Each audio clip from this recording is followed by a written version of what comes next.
Elon's killing their life-saving research. Trump's nominees, even worse than we thought. Pete Hegseth, unqualified, unethical, unready. Trump's cabinet picks are dangerous, incompetent, reckless. And he brags about it, publicly, proudly. It's heartless. It's raw. Well, the Lincoln Project just cranked the volume to 11 and Trump's ears are bleeding. If you've ever shared a Trump meme, laughed at a late night show monologue, or rolled your eyes at a White House press conference, this video is for you. They'll put his agenda over America every time. Remember when political ads were as boring as C-SPAN reruns? We're diving into the ads that are making America laugh again at Trump's expense. Ever wonder how the Lincoln Project manages to get under Trump's skin so easily? It's like they've got a direct hotline to his Twitter fingers. Picture this, a group of seasoned GOP veterans sitting around a table, but instead of plotting campaign strategies, they're brainstorming the best ways to make the Orange-in-Chief lose his cool. These folks aren't your average political ad makers. They're ex-Republican strategists who've turned their insider knowledge into a Trump roasting machine. Watching the power grab and illegality going on in Washington, it's easy to feel helpless, like there's nothing you can do. Elon Musk, hailed for changing the way we drive. It's like they've gone from being the Avengers of the Republican Party to the Guardians of Democracy's funny bone. Is using his power to do something unthinkable. He's slashing funding for life-saving medicine and science, shutting down cancer and Alzheimer's research, solutions for childhood diseases. The penalties for violation are civil and criminal. Elon Musk and his tech bros are not above the law, and a corrupt president has no ability to pardon state crime. Former insiders have taken their years of experience and flipped the script. They used to work behind the scenes to make Republican candidates look good, but now they're using all that know-how to make Trump look like a toddler. Strategy? Hit Trump where it hurts most, his image. They're not interested in debating policy or discussing the finer points of governance. Know exactly which buttons to push to make him go from zero to nuclear faster than you can say fake news. They're going straight for the jugular, or in Trump's case, the ego. It's like they're playing a game of pin the tail on the Donald, and they never miss. These ads aren't your grandpa's political commercials. America on the march. President Trump announced this month that the Gulf of Mexico is going to become the Gulf of America. Can Jimmy have some freedom fries with that? Before Trump can even finish his morning Twitter tirade, these zingers are already making the rounds on social media, racking up views and leaving people in stitches. Who controls the computer systems that decide if you get your tax refund, or disaster relief, or Medicare benefits? We got a new sheriff in town. But here's the real genius of their approach. They use Trump's own words against him. It's like they've got a Trump to English dictionary and they're translating his boasts into punchlines. Let's not forget about the timing. These ads drop with the precision of a comedian's punchline. Just when you think Trump might be having a quiet day, the secret ingredient to their success. They know Trump better than he knows himself. It's like they've got a crystal ball that predicts his every move. They know that attacking his masculinity will send him into a tailspin faster than questioning the size of his inauguration crowd. The Lincoln Project serves up a fresh roast, and suddenly Twitter is on fire, and Trump is reaching for his phone, ready to unleash a caps lock tirade. They understand that comparing him unfavorably to Obama is like waving a red cape in front of a bull with a bad comb-over. Let's dive into this comedy of errors, shall we? Ever wonder what would happen if you let a toddler pick your brain surgeon? Well, Trump's nominee selection process isn't far off. It's like he's playing a twisted game of pin the tail on the donkey, except instead of a donkey, it's the place where Americans look for leadership when the night is at its darkest and when the dawn breaks brightest. It's a commitment to the Republic and to our sacred Constitution. You know, the White House is more than just a building.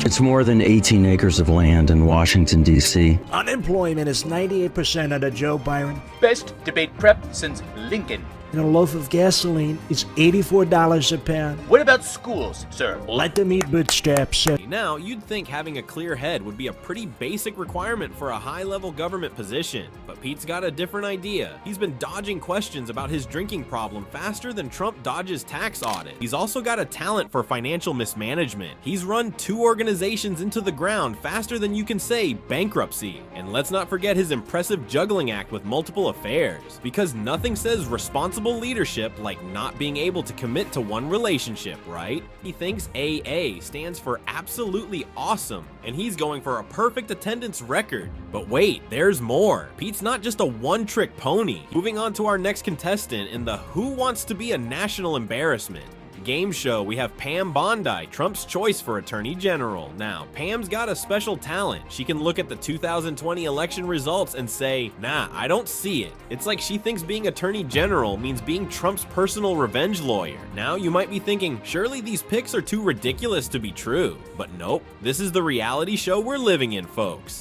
But Pam's not just living in an alternate reality where Trump won. She's also a big fan of Kash Patel's enemies list, because nothing says justice for all like keeping a naughty list of people who hurt your boss's feelings, right? Or calling Trump's cabinet picks unqualified, unethical, and unready. It's like they're describing the world's worst Boy Scout troop. These ads are hitting harder than a fact checker at a Trump rally. They're here to serve Trump. It's like he's assembling a personal cheer squad instead of a government. Give me a T, give me an R, give me a UMP. What's that spell? Disaster. But here's the kicker. The Lincoln Project isn't just poking fun. They're pointing out that these nominees aren't here to serve the American people. So what have we learned from this circus? Well, for one, Trump's idea of draining the swamp seems to involve replacing it with a toxic waste dump. Trump's always loved slapping labels on people like a toddler with a new pack of stickers. But now, he's getting a taste of his own medicine, and it's bitter as hell. The Lincoln Project is flipping the script on Trump's name-calling game, and boy, is he throwing a tantrum. Can't you just picture him stomping around the White House, muttering fake news under his breath? It's comedy gold, folks. But wait, there's more. Take Grumpy Trumpy, for instance. It's like they rejected him from the Snow White dwarf lineup for being too orange and whiny.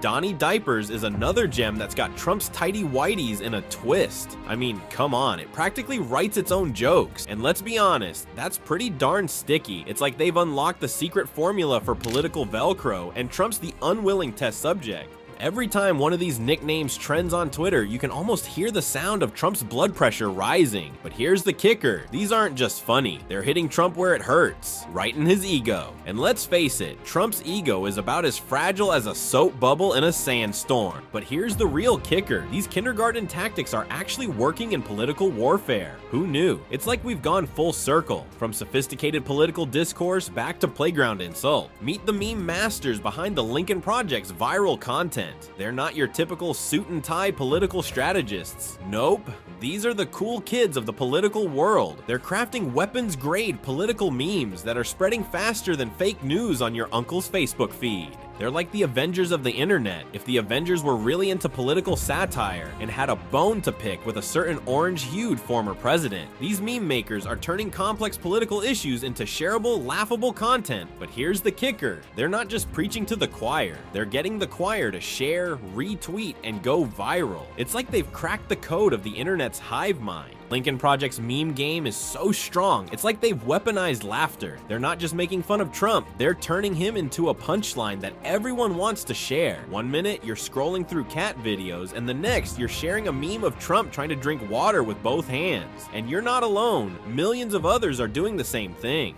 These memes are doing some heavy lifting in the world of political discourse. They're taking complex issues and boiling them down to their essence. Can't wrap your head around the intricacies of foreign policy? Genius of the Lincoln Project's meme strategy is that it's making political engagement accessible to everyone. You don't need a degree in political science to understand their content, but don't be fooled by the simplicity of these memes. Behind each one is a team of savvy political operatives who know exactly what they're doing. They're not just throwing spaghetti at the wall to see what sticks. All you need is a sense of humor and a Facebook account. They're turning the act of sharing political content into something fun, rather than a chore. Each meme is carefully crafted to hit Trump where it hurts. His ego. And it's working. These memes are getting under Trump's skin in a way that traditional political ads never could. The Lincoln Project isn't just winning hearts and minds. They're winning the battle for your attention span. In a world where we're constantly bombarded with information, they're learning about Trump's nominees without falling asleep. It's like sneaking vegetables into a kid's mac and cheese. It's one thing to see a serious ad criticizing your policies. It's another thing entirely to see yourself portrayed as a toddler throwing a tantrum and knowing that millions of people are laughing at it. They're getting their political nutrition without even realizing it. So next time you see Trump having a Twitter tantrum, remember, somewhere the Lincoln Project is already cooking up their response. And you can bet your last kafef it's going to be funnier than a cat video.